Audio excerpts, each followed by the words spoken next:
Philippe Bancel va devoir de la prise en charge chirurgicale précoce de rachis cervical de la polyarthrite rhumatoïde. Avec le progrès de la médecine qui a diminué le nombre, on le sait, d'indications. Bah oui, alors voilà, je m'en vais. Mais non, parce que je vais vous expliquer pourquoi. Mes chers collègues, d'abord, je suis ravi de revenir ici en début janvier. Je me permets de vous présenter mes vœux et bonnes réussites à la société.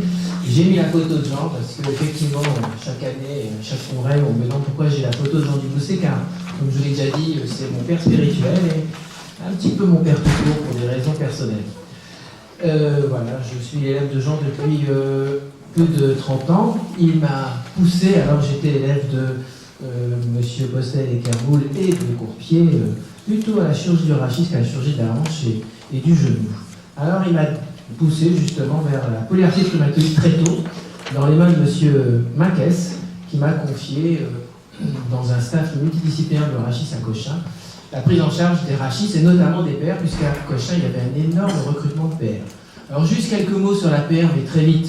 C'est une maladie française, puisqu'elle a été décrite par Garot, et c'est un rhumatisme chronique inflammatoire par médiation immunitaire. Alors c'est important, je vous en parler à deux mots, c'est très complexe, car ça a complètement bouleversé le traitement, cette compréhension, et c'est ça, les notions récentes sur la PR. Nombreux cas en France, 8000 cas par an, c'est une maladie plus fréquente chez l'homme que chez la femme, et la prévalence est de 0,3%, c'est une maladie nord-européenne, il y en a très peu dans le sud de l'Europe. Alors les mécanismes de l'APR. Alors c'est une maladie auto-immune avec une particularité, c'est qu'il va y avoir une phase d'initiation où on va avoir des cytokines qui sont libérées. Alors je vais assez vite, ce sont des médiateurs. C'est notamment, et c'est très récent cette connaissance de sa stade inflammatoire, c'est la libération des TNF et des IL1 et des IL6, et vous verrez tout à l'heure que ça a complètement changé cette connaissance, le traitement de l'APR. Ensuite, cette initiation va conduire à l'inflammation avec un afflux de lymphocytes T et B, là aussi, avec la sécrétion d'anti-CCP qui sont des auto-anticorps et des facteurs rhumatoïdes. Et là aussi, ces anti-CCP, ils ont un double intérêt. D'abord, ils jouent un rôle dans la destruction qui va suivre, mais en plus de ça, c'est des éléments de reconnaissance précoce de l'APR qui n'existaient pas quand moi j'ai passé l'internat et que j'y suis sorti sur polyarthrite chronique évolutive. Et enfin, vous avez la dernière phase qui est la phase d'activation des ostéoclastes, qui sont les éléments destructeurs qu'on verra tout à l'heure. Alors voilà le schéma dans les livres de rhumato, et ces schémas sont importants car ils ont totalement bouleversé le traitement de l'APR, car maintenant on a un traitement qui est ciblé. On a un traitement moléculaire qu'on appelle les anti-TNF, on a des traitements cellulaires qu'on appelle les anti-lymphocytes, et qui empêchent la maladie d'abord de se développer et surtout qu'elle considérablement diminuer le pronostic et la gravité de la maladie. Et c'est ce que dit Jean Dubousset à l'instant, c'est qu'effectivement j'opérais à l'époque de M. Marquès, quand j'ai commencé mon expérience avec lui il y a 26 ans, énormément de PR, et j'en opère quasiment plus parce que ma plus d'évolution gravissime de la PR comme dans le temps. En revanche, eh bien, on a quand même les risques des anti-TNF avec des risques sarcomateux, je n'ai pas voulu développer, mais aussi des risques infectieux. Alors la localisation cervicale, c'est la deuxième après la localisation des mains. Et cette localisation cervicale est exactement calquée sur la localisation manuelle. C'est-à-dire que quand on fait les autopsies des malades qui sont décédés après polyarthrite cervicale, on découvre qu'il y a effectivement plusieurs phases, une phase précoce, une phase de progression. Cette phase de progression, c'est le développement des synoviocytes anormaux qui vont donner, qui sont des cellules locales de l'articulation, qui sont donc l'articulation avec l'enveloppe synoviale, qui se développe, qui forme ce qu'on appelle un panus. Et ce panus, on verra tout à l'heure, est un élément destructeur de tout l'univers articulaire. Alors pourquoi le rachis cervical est plus souvent atteint au niveau cervical haut qu'au niveau cervical bas? Globalement, la proportion c'est 20% au niveau du subaxial cervical spine. Pour la jonction occipito-cervicale, de façon très simple, c'est que mécaniquement le rachis cervical haut est très instable, donc il est stabilisé par des articulations et des ligaments, et que le tropisme du panus est plus important dans cette zone qu'au niveau du rachis cervical bas. Alors ce panus, il induit quoi? Il induit des destructions ligamentaires, des destructions articulaires et des destructions osseuses. Mais même quand la maladie s'arrête, le rachis est tellement détruit au niveau de la jonction occipito-cervicale ou du rachis cervical bas que le processus mécanique continue à s'aggraver avec des fractures, des distensions capsulo-ligamentaires et des sollicitations mécaniques. Alors voilà les lésions typiques de l'APR. La subluxation C1-C2, c'est la plus fréquente, c'est-à-dire que la première vertèbre cervicale dérape sur la deuxième vertèbre cervicale avec une compression éventuellement médulaire.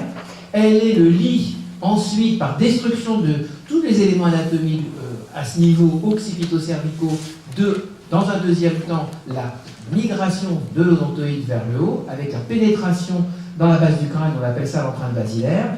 En revanche, le rachis cervical bas, c'est soit de la sténose, soit de la stabilité, soit les deux associés. Alors les PR, en général, elles ont une énorme latence clinique dans l'expression de leur pathologie. Vous pouvez avoir des luxations C1-C2 majeures avec des malades qui se plaignent très peu. Ils ont des douleurs cervicales qui sont faibles, ils ont un certain degré de raideur, des petites impressions subjectives et parfois des troubles neurologiques.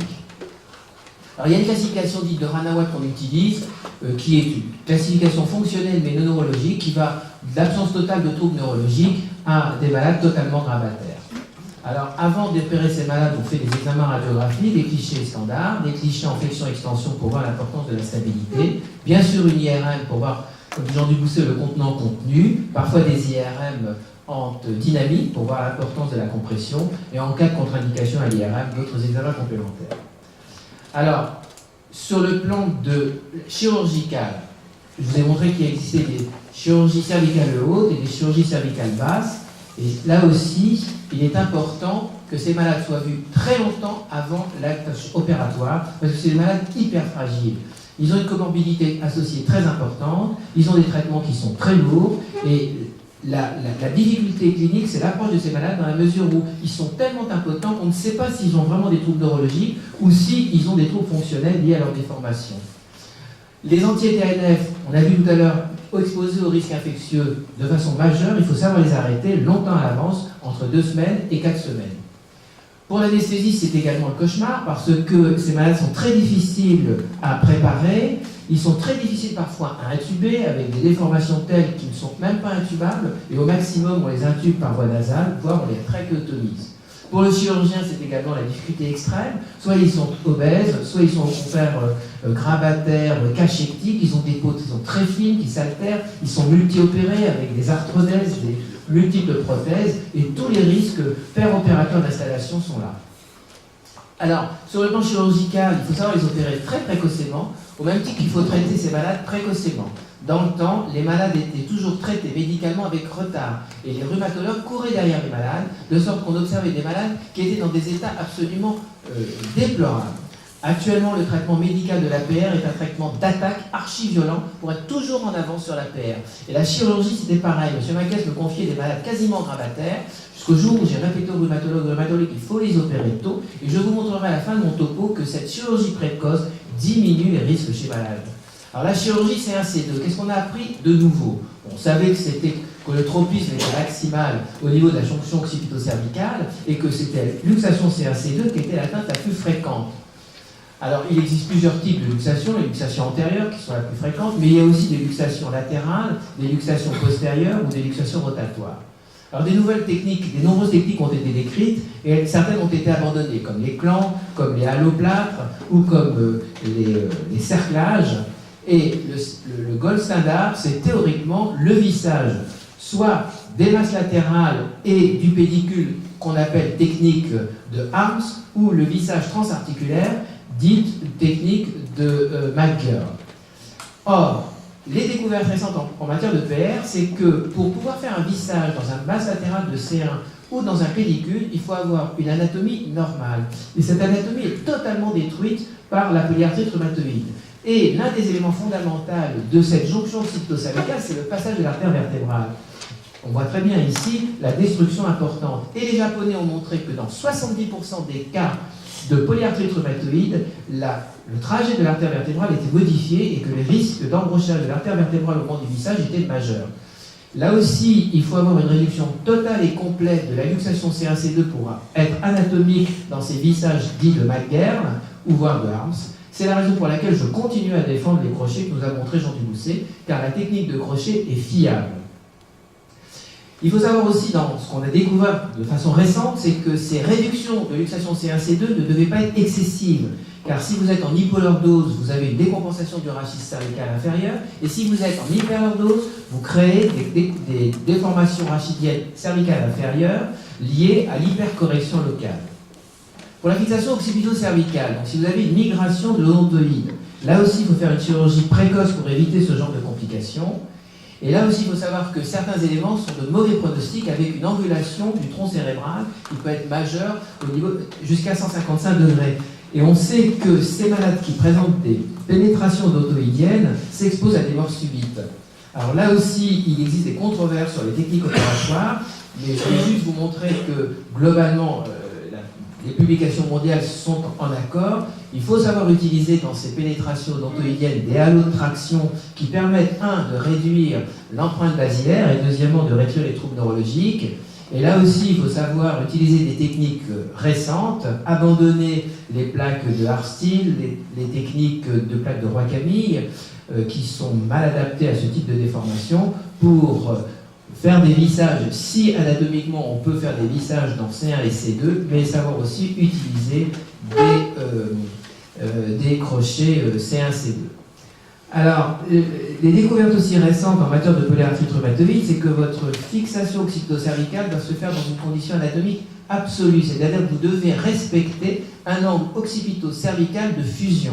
Si vous ne le faites pas, les Japonais ont parfaitement montré que si vous fermez l'angle occipito-cervical, vous induisez des dyspnées et des dysphonies. Et j'ai eu le cas en post-opératoire de cette malade.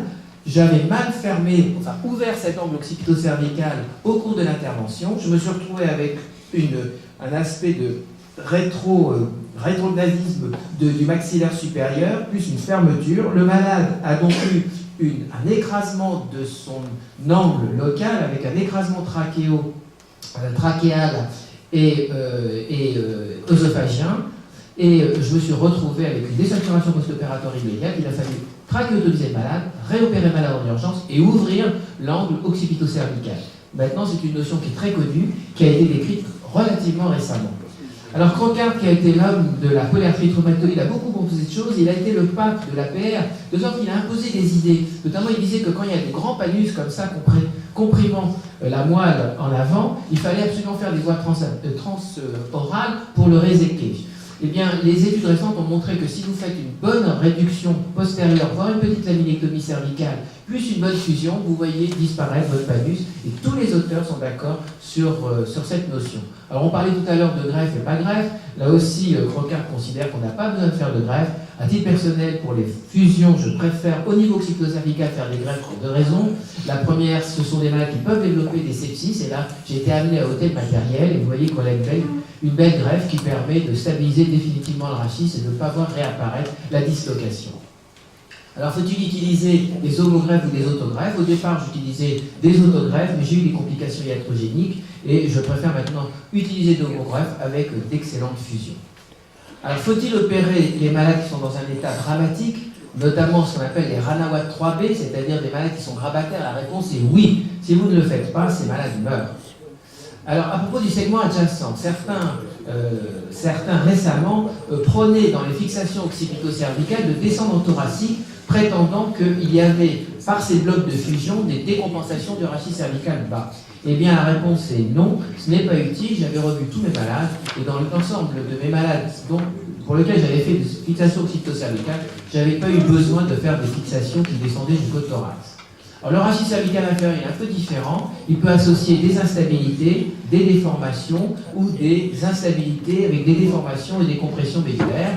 Et là, la chirurgie, elle peut être soit simple stabilisation, soit correction de déformation, soit fixation, décompression. Là aussi, les éléments anatomiques sont totalement bouleversés. Vous voyez bien qu'ici, l'artère vertébrale a été littéralement laminée. Il existe une destruction complète du foramen et du trou transversaire avec une proximité de la vertébrale qui est très importante du fait de la destruction du rachis cervical. Alors, où faut-il s'arrêter quand on fait des montages cervicaux bas? Il faut éviter de s'arrêter sur C7, soit on s'arrête sur C5, C6, soit on couvre la jonction et on va jusqu'en thoracique. Alors parfois on est amené à faire des montages occipito-cervico-thoraciques quand l'ensemble du rachis cervical est détruit. Alors, faut-il opérer ces malades précocement? La réponse est oui. Au début de mon expérience, vous voyez que j'opérais énormément de malades qui présentaient des destructions cytocervicales majeures. Ça veut dire déjà des empreintes basilaires. M. Maquès avait accepté que j'opérais les malades précocement. Et avec mon expérience, rapidement, on opérait beaucoup plus de luxation C1, C2, c'est-à-dire au début de la maladie plutôt qu'à la fin de la maladie. Alors ces malades, il faut les opérer précocement parce que quand on fait une fixation C1, C2 précoce, on évite ensuite l'empreinte basilaire. Quand on compare effectivement les complications des fixations C1, C2, maladie précoce, aux fixations occipito-cervicales, eh bien on a beaucoup moins de complications sous-jacentes. Les malades qui sont opérés précocement voient leur trouble neurologique régresser. Les malades qui sont opérés précocement, on les protège des troubles neurologiques secondaires. Enfin, pour terminer, j'ai fini, il faut savoir que ces malades, alors que le chirurgien pose le bistouri, l'intervention n'est pas terminée, le suivi est fondamental, l'extubation se fait avec le fibroscope, vous devez rester à proximité des malades car tout peut arriver, et même à distance, vous devez reprendre les anti-NTNF, vous avez des risques infectieux, ce dont on est des malades très fragiles, mais globalement ces malades, comme dans la chirurgie fonctionnelle de l'APR, on rend, par la chirurgie du rachis cervical précoce, on rend des services majeurs à ces malades. Merci.